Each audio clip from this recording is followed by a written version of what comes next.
Rowdy இருக்கான்னு வச்சுங்களேன். இப்போ லேட்டஸ்ட் இப்போ வந்து நாகேந்திரன் அவன் ரவுடி இருக்கான்னு வச்சுங்க. அவன் இந்த ஒரு முக்கியமான ஒரு ஆம்ஸ்டாங் கேஸில் வந்து இன்வால்வ் ஆயிருக்கான். இது A1. அவன் ஏற்கனவே ஜெயிலுக்குள்ளே இருக்கிறான். அவன் 99லேயே அவன் கன்விஷன் ஆகிடுச்சு. 99லேருந்து இப்போ 2024 வரைக்கும் கிட்டத்தட்ட 25 ஆண்டுகள் வந்து சிறைக்குள்ளேயே இருக்கிறான். 25 வருஷம் இருக்கிறான். ஸோ ஜெயிலுக்குள்ளே இருந்து ஃபோனில் பேசி தான் நடத்தணுன்ற அவசியம் கிடையாது. ஸோ இன்டர்வியூஸ் வருது, நான் சொன்ன மாதிரி இன்டர்வியூஸ் வருது, ஹாஸ்பிட்டலைஸ் ஆகிறான், கோர்ட்டுக்கு போகிறான், எவ்ரி 15 days கோர்ட்டுக்கு போகிறான். எனக்கு அவன் லிவர் சரியில்லை, அது சரியில்லை, இது சரியில்லைன்னு போய் ஹாஸ்பிட்டலில் போய் படுத்துக்கிறான். அங்கேருந்து ஆப்ரேட் பண்ணுவான். நாகேந்திரன் வச்சுங்க, அவனுக்கு என்ன தொழில் தெரியும் வேறு? அவன் பேசிக்கலி பாக்ஸருக்கு என்ன அவனையும் அடிச்சு கொடுங்கிறது தான். ஸோ அவனுடைய மசில் பவர் காமிச்சிட்டு அவன் வந்து அங்கே ஒரு தாதாவாயிடுறான். அந்த ஒரு வட சென்னையில் ஒரு பெரிய ஆளாகிடுறான். ஸோ அங்கே அந்த பெரிய ஆளானா அவன் என்ன செய்கிறான்? அவன் அங்கே இருக்கிற கான்ட்ராக்ட் எல்லாம் அது இது எல்லா கான்ட்ராக்டும், பார்க்கிங் கான்ட்ராக்டு, லாரி உள்ள வரணும் பண்ணணும், அங்கே உள்ள எவன் வரணும் மாமூலுக்கு கொடுக்கணும், எவன் சாராயம் வைக்கணும் மாமூலுக்கு, எல்லா இதுக்கும் இவன் தான் பாஸ் மாதிரி. இன்னும் முழுசும் பணம்லாம் வசூல் பண்ணுவான் இவன். ஸோ இந்த ஈஸி மணி மேக்கிங். ஸோ அந்த தொழில் போட்டிக்கு இப்போ வந்து ஆம்ஸ்டாங்கை பொறுத்த வரைக்கும் இந்த நாகேந்திரன் எப்படி அரசாங்கம் கேட்டிங்கன்னா தொழில் போட்டி தான் அவங்களுக்கு. நீ வந்து பெருசாகிட முடியாது, அப்படின்னா சரி, நான் தான் பெரிய தாதா, எனக்கு மேலே நீ வந்துடக்கூடாது. ஆயுள் தண்டனைன்னா நீ மனசில் வச்சுக்க வேண்டியது அவன் சாகிற வரைக்கும் ஜெயிலில் இருக்கணும், அதுதான் மேண்டேட்ரி. ஆனால் வந்து 14 இயர்ஸ்க்கு அப்புறம் அவனை ரிலீஸ் பண்ணால் சொசைட்டியில் பரோல் தான். அது கிட்டத்தட்ட டோட்டலாக ரிலீஸ் பண்ணல அவன் என்ன பண்ணுறோன்னு கேட்டிங்கன்னா சர்வைவலுக்கு அனுப்பிச்சிடுறோம். அதாவது வந்து அவனை வெளியே ரிலீஸ் பண்ணிவிட்டு அவனை வந்து ஆஃப்டர் கேர் அவனை பார்த்துக்கிட்டு இருப்பாங்க. ஏதாவது செல்ஃபோன் கொண்டு கொடுக்குறாங்க அப்படின்னு சொன்னால் இல்லை அவங்க மேலேயும் மட்டும் குற்றம் சுமத்திட முடியாது. சில நேரத்தில் ஆஃபீஸஸே கொடுத்துட்றாங்க.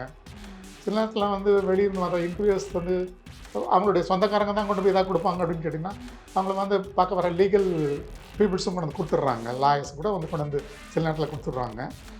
ஸோ அப்படியெல்லாம் வந்து உங்களுக்கு நேர்வுகள் இருக்குது. டோட்டலாக யாரும் மறுக்க முடியாது. அதை நேர்வுகள் இல்லாமல் இல்லை. அப்படி வந்து இப்போ வந்து இந்த லாயர்ஸ் வந்து அது இது கொடுக்குறதெல்லாம் கூட எங்களுக்கு வந்து ரிப்போர்ட் ஆகிடும். ரெட்நூல் நேயர்களுக்கு வணக்கம். இன்றைய நேர்காணலில் சிறை அனுபவங்களை பற்றி நம்ம கூட நிறைய விஷயங்களை பேசுறதுக்காக ஓய்வு பெற்ற சிறை அதிகாரி ராமச்சந்திரன் சார் இருக்காரு. வாங்க பேசலாம். வணக்கம் சார். சிறைவாசம் அப்படின்னு பார்க்கும்போது அங்கே கைதிகளுக்கான ஒரு இடம், அங்கே நிறைய விஷயங்களை நம்மளால பார்க்க முடியும். பட் அங்கே நம்ம கேட்டகரைஸ் பண்ணலாம்ல சார். இந்த கைதிகள் இருப்பாங்க, இப்போ ஒரு குறிப்பிட்ட இடத்துல வந்து ஆயுள் கைதிகள் இருப்பாங்க, ஒரு குறிப்பிட்ட இடத்துல வந்து தூக்கு தண்டனை கைதிகள் இருப்பாங்க.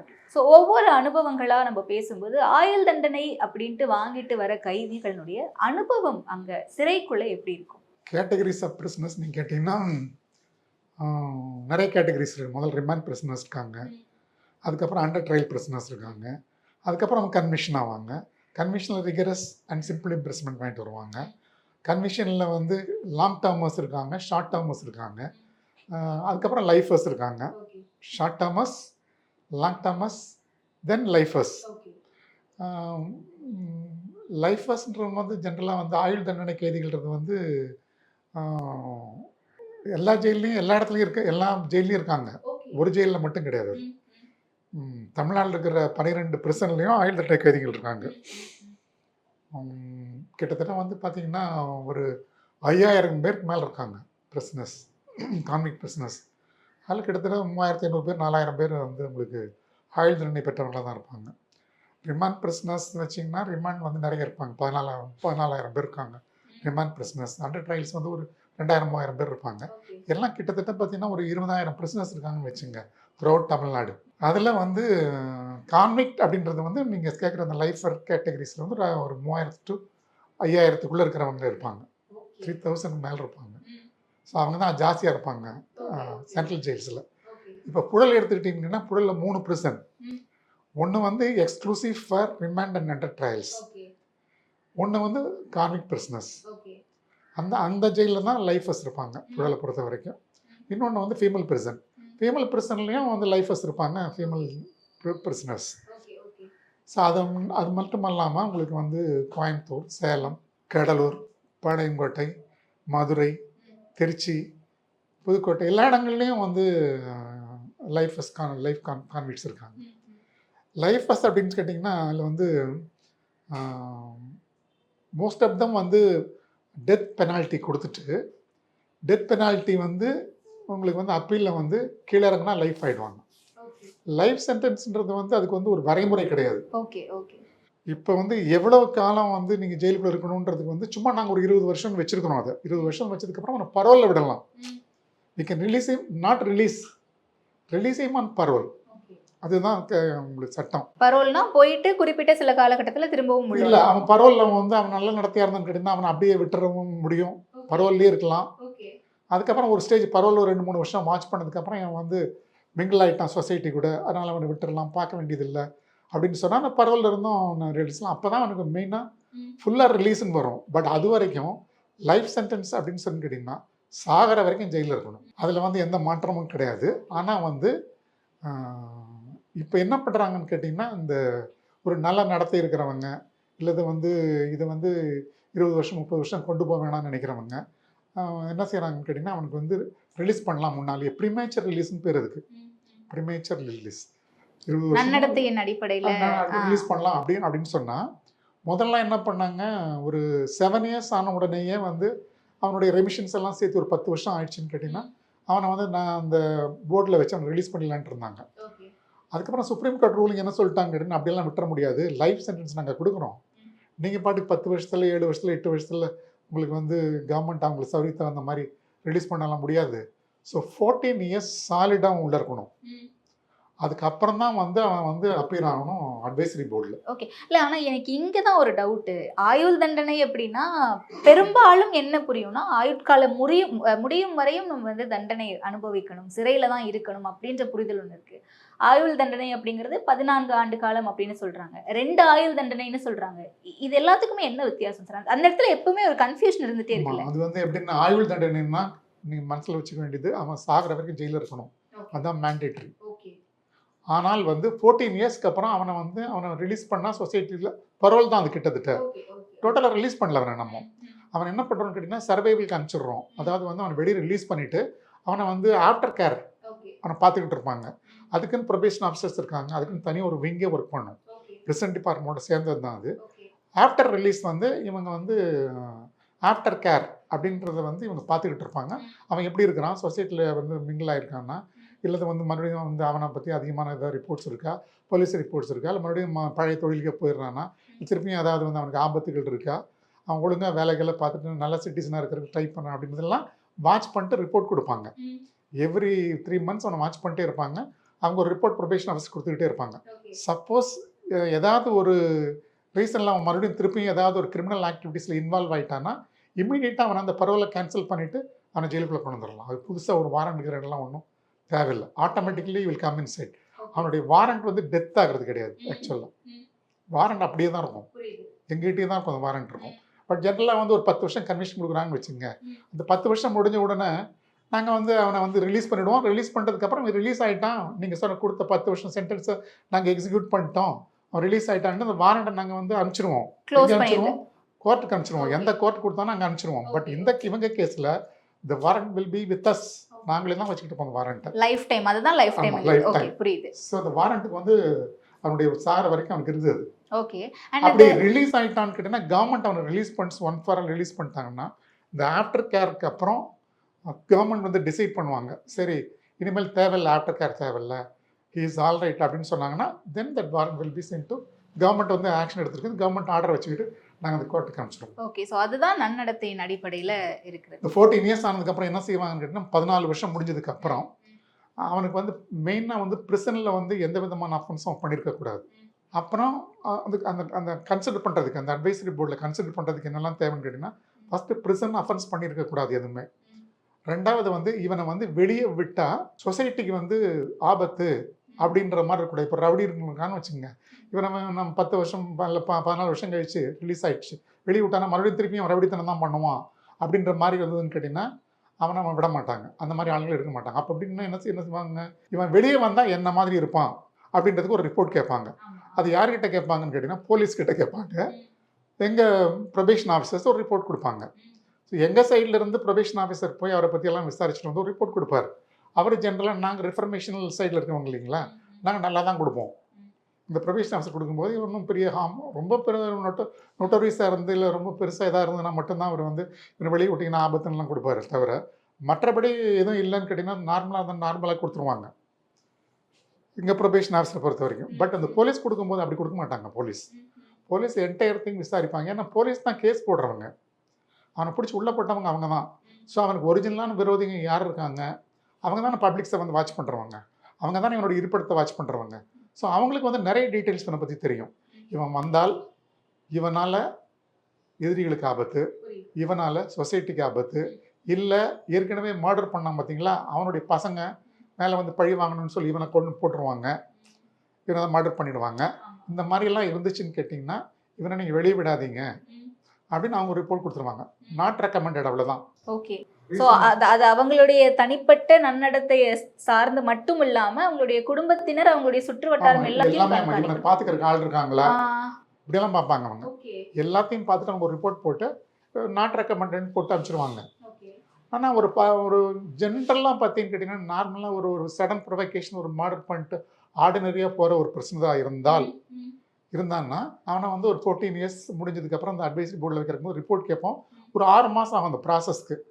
அந்த அட்வைசரி போர்டில் யாரெல்லாம் இருப்பாங்கன்னா கலெக்டர் தான் அவர் சேர்மன். அதுக்கு கலெக்டர் இருப்பாங்க, ஜெயில் சூப்பரண்ட் இருப்பாங்க, இந்த டிஸ்ட்ரிக்ட் மெடிக்கல் ஆஃபீஸர் இருப்பாங்க, சைக்காலஜிஸ்ட்டு, சோஷியல் ஒர்க்கர், இந்த மாதிரி ஒரு டீம். அது ஆக்சுவலாக அந்த டீமை மொத்தமாக உட்காந்து இந்த பிரிசனரை ரிலீஸ் பண்ணலாமா, இப்போ சப்போஸ் வந்து அவனுக்கு வந்து உடம்பு சரியில்லை, இவன் போனாலும் இன்னும் ஒரு வருஷம் 2 வருஷம் தான் உயிரோடு இருப்பான், இவன் பிழைக்க மாட்டான், எனக்கு க்ரானிக் டிசீஸ் இருக்குது அப்படின்னு சொல்லி district medical officer doctor recommend பண்ணாங்கன்னு கேட்டிங்கன்னா அவனை ரிலீஸ் பண்ணிடலாம். உள்ளே வச்சு நம்ம என்ன பண்ண போகிறோம், நல்ல ட்ரீட்மெண்ட் கிடைக்கட்டுமே அவனுக்கு. அந்த அடிப்படையில் வந்து அவங்க வந்து ஆன் மெடிக்கல் கிரவுண்ட்ஸ் வந்து ரிலீஸ் பண்ணலாம் அப்படின்னு சொல்லி அந்த மெடிக்கல் ஆஃபீஸர் அதை ரிப்போர்ட் எழுதுவார். இந்த கலெக்டருக்கு வந்து இந்த ப்ரொபேஷன் ஆஃபீஸர் ரிப்போர்ட்டும் போலீஸ் ரிப்போர்ட்டும் பேஸ் பண்ணி கலெக்டர் ரெக்கமெண்ட் பண்ணுவார். அதை ஜெயிலுக்குள்ள குற்றம் செஞ்சுருக்கானா, செய்யலையா, எங்கிட்ட எப்படி நல்லா நடத்திருக்கிறான்னா, இவனை வெளியே விட்டால் பிரச்சனை ஒன்றும் இருக்காது அப்படின்றது வந்து இவன் நல்லா இருக்கிறான், இவன் திருந்திட்டான், இவன் ரீஃபார்ம் ஆகிட்டான், அதனால் இவனை விட்டுலான்றது சூப்பர் ரிப்போர்ட். ஸோ இந்த ரிப்போர்ட் எல்லாத்தையும் வச்சுக்கிட்டு இன்னும் கலெக்டர் ரெக்கமெண்ட் பண்ணுவார், விட்டுடலாமா வேண்டாமா, ரெக்கமெண்டட் ஆர் நாட். அதுக்கு வந்து அவர் ஜஸ்டிஃபை பண்ணுவார். விட்டுடலாம் அப்படின்னு சொன்னால் இந்த ரீசனுக்கு அவனை விட்டுடலாம், இல்லை விடக்கூடாது அப்படின்னு சொன்னால் இந்த ரிப்போர்ட் வந்து அவனுக்கு அட்வைஸ் தான் வந்திருக்கு, விடக்கூடாது அப்படின்னு சொன்னால் அந்த ரிப்போர்ட் வந்து it will go to the government.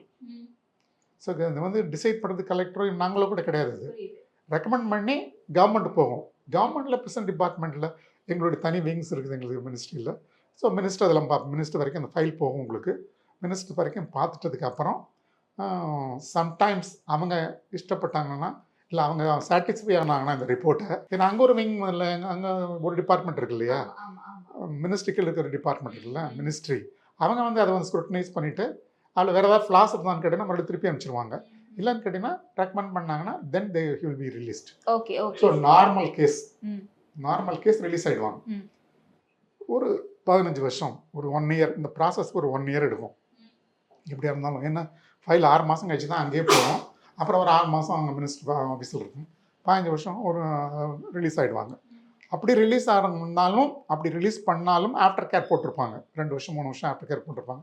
அதுக்குள்ளே எதை குற்றம் பண்ணாங்கன்னா மறுபடியும் திருப்பி உள்ளே வந்துடும். அவன் இல்லை அப்படின்னு கேட்டிங்கன்னா அவனை சொசைட்டியில் மிங்கிளாக விட்டுருவாங்க. இந்த ஆஃப்டர் ப்ரொபேஷன் ஆஃபீஸர் 3 வருஷம் இருந்ததுக்கு அப்புறம் அதான் லைஃப் சென்டென்ஸ். ஜெயிலுக்குள்ளேயே வந்து செத்து போகிறோன்றது வந்து எங்களுக்கு வந்து அப்படி நாங்கள் வந்து பெருசாக ஒன்றும் பார்த்து கிடையாது. 20 வருஷம் 22 வருஷம்லாம் இருந்தவங்களாம் நாங்கள் பார்த்து கிடையாது.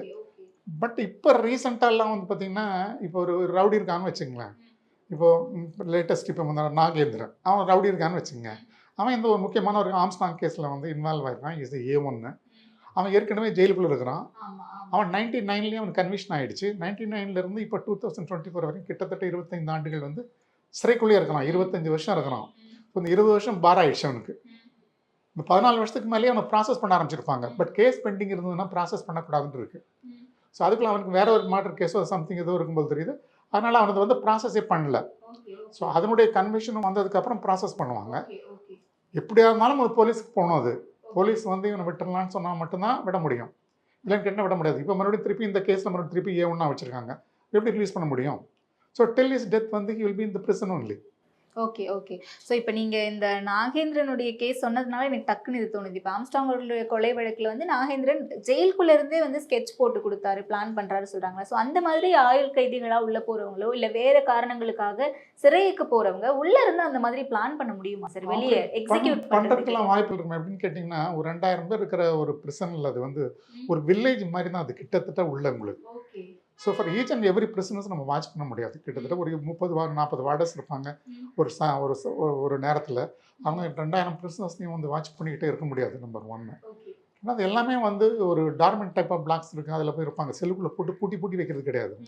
காலைல 6 மணிக்கு திறந்து விட்டோம்னா சாயந்தரம் 6 மணி வரைக்கும் அவன் எங்கே வேணாலும் சுற்றுவான், யாருக்கிட்ட வேணாலும் பேசுவான், என்ன வேணாலும் செய்வான். அவனுக்கு டெய்லி இன்டர்வியூ வரும், ஹாஸ்பிட்டல் போவான், கோர்ட்டுக்கு போவான். இப்போ ஒரு கேஸ் பெண்டிங் இருக்குன்னு வச்சுக்கோங்க, எவ்ரி 15 days அவன் கோர்ட் அட்டன் பண்ணிகிட்டே இருப்பான். ஸோ வெளியே கோர்ட்டுக்கு போனான்னு கேட்டிங்கன்னா அங்கே அவன் கான்டாக்ட் பண்ணுறான், யாரையும் கான்டாக்ட் பண்ணுறான், இல்லை அங்கே ஒரு செல்ஃபோனை வாங்குறான், அங்கே பேசுகிறான், பேசிக்கலாம். ஹாஸ்பிட்டல் போகிறான், உடம்பு சரியில்லைன்னு போகிறான், ஹாஸ்பிட்டல் போய் அட்மிட் ஆகிடுறான். அட்மிட் ஆனால் அங்கே ஹாஸ்பிட்டல் இருப்பாங்க, ஒரு 2 கான்ஸ்டபிள் அங்கே பார்த்துக்கிட்டு இருப்பாங்க. இவனை பார்க்குறதுக்கு விசிட்டர்ஸ் வருவாங்க இல்லையா, அங்கே இவங்க வந்து வெளியே கொஞ்சம் நேரம் வெளியே தானே கான்ஸ்டபிள் நிற்கிறாங்க, உள்ளே அலோவ் பண்ணாங்க. உள்ளே போனான்னு ஏதாவது கொடுப்பான், அவன் செல்லில் பேசுவான், நீங்கள் ஸ்கெட்சும் போடலாம், எது வேணாலும் போடலாம், படமும் வரையலாம். அதுக்கெல்லாம் வாய்ப்புகள் இருக்குது. அதாவது வந்து டோட்டலாக வந்து இவனை அப்படின்னு டோட்டலாக கட் பண்ணிட முடியும் அப்படின்றது முடியாத காரியம் ஜெயிலுக்குள்ள. அப்படியா இருந்தால் ஒரு பிரிசனருக்கு 24 hours அவனை ஜெயிலுக்குள்ளே பூட்டி வைக்கிற மாதிரி ஏற்பாடுகள் இருக்கணும். 24 மணி நேரம் அவனை பூட்டி வைக்கணும். பட் இட்ஸ் அகெயின்ஸ்ட் த லா. அப்புறம் ஒரு பிரிசனரை ஒரு மென் கண்காணிக்கணும். சரி, அந்த மென் தான் கண்காணிக்கிறான்னு வச்சுக்கோங்க. அந்த மென் வந்து சரியாக இருக்கான்னு சொல்ல முடியுமா, அவன் ஒழுங்காக இருக்கான்னு சொல்ல முடியுமா, ஏன் அவன் கொடுத்துட முடியாதா அதை? சரி, வார்டர்ஸ் தான் பண்ணுறாங்க, கீழ் லெவலில் தான் பண்ணுறாங்கன்னா ஏதாவது செல்ஃபோனுக்கு போய் கொடுக்குறாங்க அப்படின்னு சொன்னால், இல்லை அவங்க மேலேயும் மட்டும் குற்றம் சுமத்திட முடியாது. சில நேரத்தில் ஆஃபீஸர்ஸே கொடுத்துட்றாங்க. சில நேரத்தில் வந்து வெளியிருந்து வர இன்டர்வியூஸ் வந்து அவங்களுடைய சொந்தக்காரங்க தான் கொண்டு போய் இதாக கொடுப்பாங்க அப்படின்னு கேட்டிங்கன்னா, அவங்கள வந்து பார்க்க வர லீகல் பீப்புள்ஸும் கொண்டு வந்து கொடுத்துட்றாங்க. லாயர்ஸ் கூட வந்து கொண்டு வந்து சில நேரத்தில் கொடுத்துட்றாங்க. ஸோ அப்படியெல்லாம் வந்து உங்களுக்கு நேர்வுகள் இருக்குது. டோட்டலாக யாரும் மறுக்க முடியாது. அதை நேர்வுகள் இல்லாமல் இல்லை. அப்படி வந்து இப்போ இந்த லாயர்ஸ் வந்து அது இது கொடுக்குறதெல்லாம் கூட எங்களுக்கு வந்து இட்ஸ் ரிப்போர்ட் ஆகிருக்குது. ஸோ அதை தடுக்க முடியாதுன்னு சொல்ல வரேன். அதாவது வந்து 24 மணி நேரம் அப்படியே பார்த்துக்கிட்டு இருந்தோம்னு வச்சுக்கோங்க, ரொம்ப நியாயமான காட்ஸ், எந்த விதமான குற்றம் செய்யாத ரொம்ப ஸ்ட்ரிக்டான காட்ஸ் வந்து அப்படியே பார்த்துக்கிட்டு இருந்தால் வேணால் செய்ய முடியாமல் இருக்கலாம். எப்படி பண்ண முடியும்? சட்டத்தில் இடம் இல்லையே அதுக்கு. நீங்கள் எவ்ரி 2 hours அந்த காட் மாற்றி ஆகணும். So he will be changed இல்லையா? அதுக்கப்புறம் வந்து இவனை வந்து செல்லுக்குள்ளே வைக்க முடியாது. ஸோ அவனுக்கு ஒரு உடம்பு சரியில்லைன்னு வச்சுக்கோங்க, அவனை டாக்டர்கிட்ட கூட்டிகிட்டு போகணும். டாக்டர் அவனுக்கு வந்து டாக்டர் பார்ப்பாங்க. டாக்டர் பார்க்கும்போது நிறைய மெடிக்கல் ஸ்டாஃப்ஸ் எல்லாம் இன்வால்வ் ஆகிடுவாங்க உள்ள. ஸோ அவங்க மூலியமாக எதுவும் வந்து கிடைக்கிறதுக்கு வாய்ப்புகள் இருக்குது. அப்புறம் அங்கே வேலை செய்கிற ஜெயிலில் வந்து வெறும் இந்த வார்டர்ஸ் மட்டும் இல்லைங்க, வேறு நிறைய பணியாளர் இருக்காங்க, குக்ஸ் இருக்காங்க, ஸ்கேவஞ்சர்ஸ் இருக்காங்க, இது மாதிரி நிறைய வந்து வேலை செய்கிறவங்களாம் இருக்காங்க, துப்புரவு பணியாளர்கள்லாம் நிறைய இருக்காங்க. ஸோ அவங்க மூலியமாக எல்லாம் வரலாம். ஒவ்வொரு ட்ரிப்பும் வந்து எல்லாத்தையும் வந்து அவனை நாக்கெட் பண்ணி அவனை வந்து சர்ச் பண்ணி எல்லாம் உள்ளே அனுப்புறதுக்கெல்லாம் டைம் இல்லை முதல்ல. ஏன்னா ஒரு டிரான்சாக்ஷன் போய்கிட்டே இருக்கிற ரோடு அது. அதில் இப்போ போலீஸ் வந்து நீங்கள் வந்து வெளியே வந்து ஒரு டிராஃபிக்கில் பிடிக்கிறாங்கன்னு வச்சுக்கோங்க, யாராவது நிறுத்துறாங்கன்னு வச்சுக்கோங்க, அத்தனை பற்றியுமா நிறுத்திடுறான். நிறுத்தினா என்ன சொல்லுங்கள், ரோடு முழுசும் பிளாக் ஆகிடும் இல்லையா? ரேண்டமாக ஒரு 10 பேர் அப்படி இப்போ 100 பேர் ஹெல்மெட் இல்லாமல் போனான்னு கேட்டிங்கன்னா ஒரு 10-15 பேர் தான் மாட்டுறான். அவன் தான் அவங்களால பண்ண முடியும். அதுக்கு மேலே பண்ண 100 பேர்த்தையும் நிறுத்தி நீ ஹெல்மெட் இல்லாமல் 100 பேர்த்தையும் சார்ஜ் பண்ணுறாங்களா என்ன? முடியாதுல்ல. அதே மாதிரி தான் உள்ள வந்து டிரான்சாக்ஷன் இருந்துக்கிட்டே இருக்கனால அத்தனை பேர்த்தையும் சர்ச் பண்ண முடியாது. ஸோ அந்த சிரமங்கள்லாம் இருக்குது உங்களுக்கு. அப்படி இருக்கும்போது வந்து இவனை வந்து வாட்ச் பண்ண முடியாது. இவன் வந்து ஸ்கெட்ச் போட்டான் அப்படின்னு சொன்னால் வாட்ச் பண்ண முடியாது. ரெண்டாவது வந்து இவங்களுக்கு வேறு தொழில் தெரியாது. இப்போ நாகேந்திரன் வச்சுங்க, அவனுக்கு என்ன தொழில் தெரியும் வேறு? அவன் பேசிக்கலி பாக்ஸருக்கு என்ன, அவனையும் அடிச்சு பிடுங்கிறது தான். ஸோ அவனுடைய மசில் பவர் காமிச்சிட்டு அவன் வந்து அங்கே ஒரு தாதாவாயிடுறான். அந்த ஒரு வடசென்னையில் ஒரு பெரிய ஆள் ஆகிடுறான். ஸோ அங்கே அந்த பெரிய ஆள்னா அவன் என்ன செய்கிறான், அவன் அங்கே இருக்கிற கான்ட்ராக்ட் எல்லாம் அது இது எல்லா கான்ட்ராக்டும், அது பார்க்கிங் கான்ட்ராக்டு, லாரி உள்ள வரணும்னா பணம், அங்கே உள்ள எவன் வரனாலும் மாமூல் கொடுக்கணும், எவன் சாராயம் வைக்கனாலும் மாமூல், எல்லா இதுக்கும் இவன் தான் பாஸ் மாதிரி. இவன் முழுசும் பணம்லாம் வசூல் பண்ணுவான் இவன். ஸோ இந்த ஈஸி மணி மேக்கிங். அப்புறம் வந்து ஆளுங்களை மிரட்டுவான். ஏன்னா முக்கியமான ஆளுங்களாக இருந்தாங்கன்னா அவனை பிடிச்சி கொண்டு வச்சுக்கிட்டு கஸ்டடியில் வச்சுக்கிட்டு பணம் கேட்பான். இதெல்லாம் வந்து இவங்களுடைய ஆக்டிவிட்டிஸ் இவங்களுது. ஸோ இதன் மூலிமா அவங்க பணம் சேர்த்துற ஆட்கள் வந்து நல்லா லக்ஸரியாக வந்து இருந்துடுறாங்க. அப்புறம் அவங்க வந்து எந்த வேலை பார்ப்பாங்கன்னு நினைக்கிறீங்க? அவன் ஜெயிலுக்குள்ளே போனாலும் அந்த வேலை பார்க்குறது தான் அவன் பார்ப்பான். ஸோ இவன் இல்லைன்னா அடுத்தவன் வாரிசு, இவனுக்கு அடுத்தது போஸ்னா அவனுடைய பிரதர் அவன் ஒருத்தன் இருக்கான், அவன் வந்துடுறான்ல அடுத்த வாரிசு. ஸோ அவங்ககிட்ட கொடுக்க சொல்கிறான். அதுக்குள்ளே நடுவில் எவனோ ஒருத்தன் நுழைஞ்சான்னு வச்சுக்கோங்க, ஜெய்சிங் ஒருத்தன் வச்சு அவனை போட்டு தள்ளிடுவானுங்க. அந்த அவனுடைய டொமைனுக்குள்ளே யாரும் வரக்கூடாது. தொழில் போட்டி ஆமாம், அதில் வந்து போட்டுருவானுங்க அவனுங்க. ஸோ இப்படி வந்து இவனுக்கு வேற தொழில் தெரியாது, இதுதான் இவனுடைய வேலையே. ஸோ அந்த தொழில் போட்டிக்கு இப்போ வந்து ஆம்ஸ்டாங்கை பொறுத்த வரைக்கும் இந்த நாகேந்திரன் எப்படி அரசானன்னு கேட்டிங்கன்னா தொழில் போட்டி தான் அவங்களுக்கு. நீ ஏன் நானா நீ வந்து பெருசாகிட முடியாது அப்படின்னா சொன்ன, நான் தான் பெரிய தாதா, எனக்கு மேலே நீ வந்துடக்கூடாது, அப்படி தான் அது தொழில் போட்டி தான் அது. அப்போ வந்து அவங்களுடைய லேபாதீப் இருக்கு பாருங்கள், அதை வந்து இப்போ ஒரு ஒரு ஒரு இடம், இப்போ ஸ்ரீபெரும்புதூர் ஒரு இடம் பார்த்தாங்க, நம்ம கேள்விப்பட்டது தான் எல்லாம். ஸ்ரீபெரும்புதூர் ஒரு இடம் பார்த்தாங்க, அந்த இடத்துல வந்து இவர் வந்து வாங்குறதுக்கு இருந்து இவர் அதில் டீல் பண்ணிட்டு இருந்தார். அதுக்குள்ளே அவர் உள்ள நுழைஞ்சார். அவர் உள்ள நுழைஞ்ச உடனே உடனே இவன் எப்படி எங்கிட்ட வரலாம், இது எங்களுடைய டொமைன், இதுக்குள்ளே நீ எப்படி வரலாம் நீ அப்படின்னு பார்த்தாங்க. சரி என்ன பண்ணுறது, எப்படி எலிமினேட் பண்ணுறது. ஸோ அவருக்கெல்லாம் யாரெல்லாம் விரோதிங்க அவங்கள எல்லாத்தையும் லிஸ்ட் அவுட் பண்ணி அவங்க எல்லாத்தையும் ஒன்று சேர்த்து, அதுக்கெல்லாம் வந்து அதுதானே ஸ்கெட்ச், யாரெல்லாத்தையும் ஒன்று சேர்த்து அப்போ எந்த இடத்துல எப்படி நம்ம பண்ணணும் அப்படின்னு சொல்லி அவங்க பிளான் பண்ணி யாரெல்லாம் இருப்பாங்க. அவனை ரொம்ப நாள் வாட்ச் பண்ணி 5-6 மாதம் வாட்ச் பண்ணி யாரெல்லாம் அவங்க கூட இருப்பாங்க, இப்போல்லாம் அந்த அவருடைய வெப்பன் வச்சுருப்பாரு, அப்படியெல்லாம் வந்து எல்லாமே அசைன் பண்ணிவிட்டு அதுக்கப்புறம் தான் இவங்க யார் அதை ஆப்ரேட் பண்ணுறதுன்றதை வந்து அந்த இதை கொடுப்பாங்க. அதில் பார்த்தீங்கன்னு கேட்டிங்கன்னா some crores and crores of rupees வந்து டீல் ஆகுது. புரியுது. ஆனால் இப்போ கண்டினியூஸாக ஒரு 25 ஆண்டுகள் உள்ளேயே இருக்காரு, வெளியே அதுக்குள்ளே புதுசாக நிறைய பேர் வந்திருப்பாங்க, அவங்களோடலாம் எப்படி கான்டாக்ட் இருக்கும் இவருக்கு, எந்த வகையில் அவர் இது பண்ணுறாரு? என்னதான் வெளியே போய் நிறைய வகையில் வந்து ரீச் பண்ணுறதுக்கு வாய்ப்புகள் இருந்தாலுமே கூட அந்த நேரத்தில் நிறைய பேர் புதுசாக வந்திருப்பாங்கல்ல சார். புதுசாக வர்றவங்க வந்து அவங்ககிட்ட இவர் ஏன் மைண்ட் பண்ணுறாரு, அவனுடைய இடத்துலேருந்து எத்தனை பேர் டெய்லி உள்ளே வராங்க. இப்போ வியாசார்பாடி அந்த ஆளுடைய வீடுன்னு வச்சுக்கோங்க, வட சென்னை, அதுலேருந்து எத்தனை பேர் வந்து ஜெயிலுக்கு வராங்க உள்ள, புதுசாக டெய்லி ரவுடி பசங்க வந்துக்கிட்டே தான் இருக்கிறானுங்க உள்ள. அவங்களோட மிங்கிள் ஆகிக்கிறான் அவன். ரெண்டாவது வந்து அவங்க வந்து உங்களுக்கு வந்து உங்களுக்கு செக்ரிகேட் ஆகிடுறதில்ல, செப்பரேட் ஆகிடுறதில்ல. அவங்க ஸ்டில் வந்து அவங்க ஆப்ரேஷன்லேயே இருக்கிறாங்க. ஏன்னு கேட்டால் அவங்களுடைய பேரண்ட்ஸு, அவங்களுடைய சிப்ளிங்ஸு எல்லாமே வந்து இன்டர்வியூ பார்க்குறாங்க, ஃப்ரெண்ட்ஸு எல்லாம் இன்டர்வியூ பார்க்குறாங்க இல்லையா. இன்டர்வியூ பார்க்குறவங்க வந்து உங்களுக்கு வந்து கான்டாக்ட் வந்துக்கிட்டே தான் இருக்குது. அவங்க எங்கே அந்த கான்டாக்ட்லேருந்து வெளியே போகிறாங்க அவனை யாரும் வந்து நெக்லெக்ட் பண்ணிடுறது இல்லை. அந்த காலத்தில் பிரிசன்ஸ் எல்லாம் நான் வந்து சேரும்போதெல்லாம் பார்த்தீங்கன்னா பிரிசனர்ஸை வந்து யாரும் இன்டர்வியூ பார்க்க வர மாட்டாங்க, பயந்துட்டு. இன்டர்வியூ யாராவது பார்க்க வந்தால் போலீஸ் பிடிச்சி போயிடுவாங்க. அவனை நீ அவனை எதுக்கு பார்க்குறக்கு வந்த, அவனுக்கு உனக்கு என்ன தொடர்பு, எப்படி வந்த நீன்னு. ஈவன் வந்து அவங்களுடைய பேரண்ட்ஸ் கூட வந்து இன்டர்வியூ பார்க்க மாட்டாங்க, பயந்துட்டு ஜெயிலுக்கு வந்து பார்க்க மாட்டாங்க நாங்கள்லாம் சேர்ற காலத்தில். இப்போ எப்படின்னு கேட்டிங்கன்னா ஒருத்தன் ஜெயிலுக்குள்ளே வந்துட்டான்னு கேட்டிங்கன்னா அவனுக்கு பெரிய ஒரு தியாகி மாதிரி பார்த்தீங்கன்னா டெய்லி அவனுக்கு இன்டர்வியூ வருவாங்க. டெய்லி 50 பேர் 100 பேர் வந்து இன்டர்வியூ பார்க்கணுமா, பட் காமிக்கிறது இல்லை நாங்கள். ஆனால் அவ்வளோ பேர் வந்து பார்க்கணும்னு சொல்லுவான். ஏன்னா அவனோட வந்து இருக்கிற டீலிங்கில் இருக்கிறவன். ரெண்டாவது அவன் உள்ளதான் இருக்கானே தவிர அவனுக்கு பணம் வந்துக்கிட்டே தான் இருக்குது. ஏன்னா இவனுக்கு பல இன்னொருத்தன் பார்க்குறான்ல, அதை புரியுது அவனுக்கு பணம் வந்துக்கிட்டே தான் இருக்குது. அந்த பணம் மோசம் வந்து ஆர்டர்ட் மணி கிடையாது, அது மோசம் எல்லாம் ஈஸி மணி மேக்கிங் தானே. ஒரு நாளைக்கு 1 லட்ச ரூபா வந்து அவனுக்கு வந்து டோலில் வருதுன்னு கேட்டிங்கன்னா அவனுக்கு இந்த லாரி நிறுத்துற இடத்துல கொடுங்குற காசு 1 லட்ச ரூபா வருதுன்னு எப்படி அவன் செலவு பண்ணுவான் அவன். ஸோ அதை அவன் 10 பேர் கொடுக்குறான் அவன். என்னன்னு கேட்டிங்கன்னா இவனே வச்சுக்கிறது இல்லை. இப்போ உங்களுக்கு இந்த பாலிடிக்ஸுக்கு உங்களுக்கு என்ன வித்தியாசம்னு கேட்டிங்கன்னா பாலிடிக்ஸில் கிடைச்சேன்னா ஒரு பக்கமே சேர்த்திக்கிறான் அவன். அந்த அங்கே இருக்கிற செலாட்கள் சொன்ன எல்லாத்தையும் சொல்லலை செலாட்கள். ஆனால் இவங்ககிட்ட எப்படின்னு கேட்டிங்கன்னா இவங்ககிட்ட காசு வந்துச்சுன்னா இவன் எப்போ வேணாலும் அடிபடுவான்னு அவனுக்கு தெரியும். அவனை பொறுத்த வரைக்கும் அவனை வந்து எப்போ வேணாலும் இவனை ஒன்றும் எனிமி கொண்டுடுவான், இல்லைன்னு கேட்டிங்கன்னா போலீஸ் ஏதாவது வந்து என்கவுண்டரில் போட்டு தள்ளிடுவாங்க. ஸோ நம்ம பணம் சேர்த்து வச்சு என்ன பண்ணுறது அப்படின்னு சொல்லி இவன் கிடைக்கிற பணத்தை முழுசியுமே ஸோ லேவிஷாக வந்து அவன் ஃப்ரெண்ட்ஸுங்களுக்கு செலவு பண்ணுவான். ஸோ அந்த ஃப்ரெண்ட்ஸு முழுசும் இவன் மேலே உயிராக இருப்பாங்க, அவன் மேலே என்ன வேணால் செய்கிற தயாராக இருப்பாங்க. உள்ள அந்த அண்ணன் சொல்லிட்டா போதும், அவ்வளோதான், அங்கே வெட்டிடுவான் அவன். அவனுக்கு தேவையான சாயந்தரம் வந்து ஒரு பிளேட் பிரியாணியும் ஒரு குவார்ட்டர் ஏதாவது ஒன்று கொடுத்துட்டோம்னா அவன் போய் வந்து ஆப்ரேட் பண்ணிட்டு வந்துடுவான். ஸோ ஒரு ரொம்ப லாயலாக இருப்பானுங்க. இவனும் அவன் மேலே ரொம்ப வந்து லாயலாக இருப்பான். சப்போஸ் இவனுக்கு எதாவது நடந்துச்சுன்னு வச்சுங்களேன், இவன் உடனே இங்கேருந்து சொல்லுவான், டே அவனை போய் போட்டுருவான், நீ அவனை வைக்காத நீ எங்கே அப்படின்னு சொல்லுவான். இவன் ஆர்டர் போட்டோன்னா அவன் போய் பண்ணிவிடுவானுங்க. ஸோ அது மாதிரி அவன் குரூப்பாக ஆளுங்களை வச்சுட்டு இருக்கிறானுங்க. அவன்கிட்ட கான்டாக்ட்லேயே தான் இருக்கானுங்க அவனுங்க. ஒரு நிமிஷம் கூட கான்டாக்ட் இல்லாமல் இல்லை அவங்க. ஸோ ஜெயிலுக்குள்ளே இருந்து ஃபோனில் பேசி தான் நடத்தணுன்ற அவசியம் கிடையாது.